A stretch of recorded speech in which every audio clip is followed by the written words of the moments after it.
Hats off. আমার ভাই আসলে আমি অনেক কিছু দিচ্ছি আমার লাইফে। আচ্ছা চলো গান শিখো। কেন গান শিখবো? বিয়ের পর 40-50 বছর পরে অন্তত শ্বশুর বাড়ি থেকে একটু গান গাইতে হবে। মা সেলফ ডিফেন্স শেখাটা কতটা দরকার? ইয়ার্কিতে বা চলো নাচ করিস না, ছোট গান করতে হবে, পায়ে ঘুমোনোর আওয়াজ আসতে চলো। সব থেকে বড় ব্যাপার বাসন আসতে তুলো, সবজি কাটা, যে মিশানো তরকারি সবজি কাটা অ্যাপ্রোপ্রিয়েট কাটতে হবে, নইলে অন্যের বাড়ির লোকটা কি বলবে?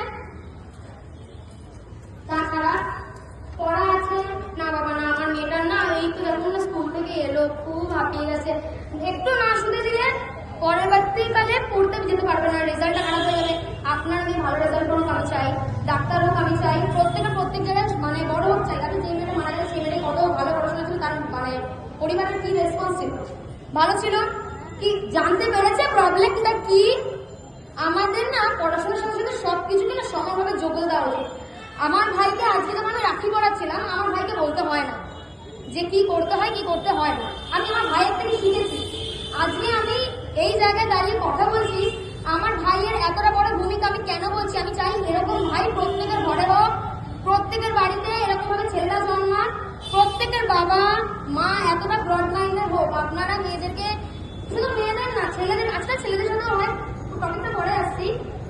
আমি পার্সোনালি চাই অ্যাজ আ মেয়ে, আমি রাত বিরেতে কাজে যাই, অনেক আর্টিস্ট আছে, অনেক জায়গায় দিদিও জব করছেন, আইটি সেক্টরে অনেকে আছেন, অনেক মেয়েরা অনেক জায়গায় কাজ করছেন, তারা রাত্রিবেলা লাস্ট ফ্রেন্ড ধরো অনেকে আসেন।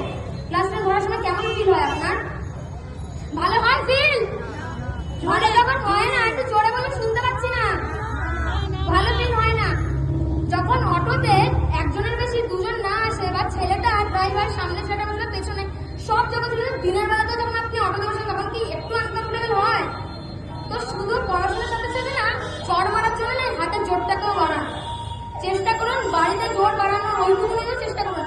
আমি কেন বলছি? আমি টেস্ট করেছি, আমি ফিল করেছি। আপনারা যতটা চিন্তা করছেন, আচ্ছা কখনো কখনো লাস্ট বার মিছিল আমার মনে আছে রাত্রিবেলা করে অনেকের প্যারেন্টস, মানে আমাদের পাড়ার কথা বলছি, আমার পাশের বাড়ি, মাত্র দুটো পাশের বাড়ি আর সামনের বাড়ি, ওনারা কেউ জানেনি রাত্রিবেলা ফিরবো কি করে, খাওয়ার টাইমটা লেট হয়ে যাবে, ঘুমাতে হবে অফিস যেতে পরের দিন। আপনারা এখন অফিস, আপনারা প্রত্যেকেই দেখে মনে হচ্ছে প্রত্যেকে যথেষ্ট শিক্ষিত, শিক্ষিত মানুষ তারা এখানে লাগতে পারে না, অতটা যোগ্যতা হয় না কারো।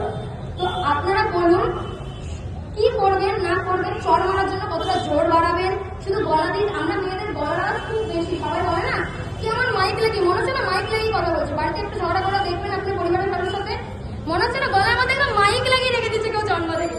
তো এটাই প্রবলেম, আমাদের যদি গলার সাথে জোরে হয়, আমাদের হাতের জোরটা তো অতটাই বেশি হয়। তো আমরা জাস্টিসটা কিভাবে নেব? জাস্টিস নেব, পরবর্তীকালে হতে দেব না, কিছুতেই হতে দেবো না। এই মেন্টালিটি রেখে এবার থেকে আমরা চলবো। তাহলে আমরা কি চলতে পারি? একদম।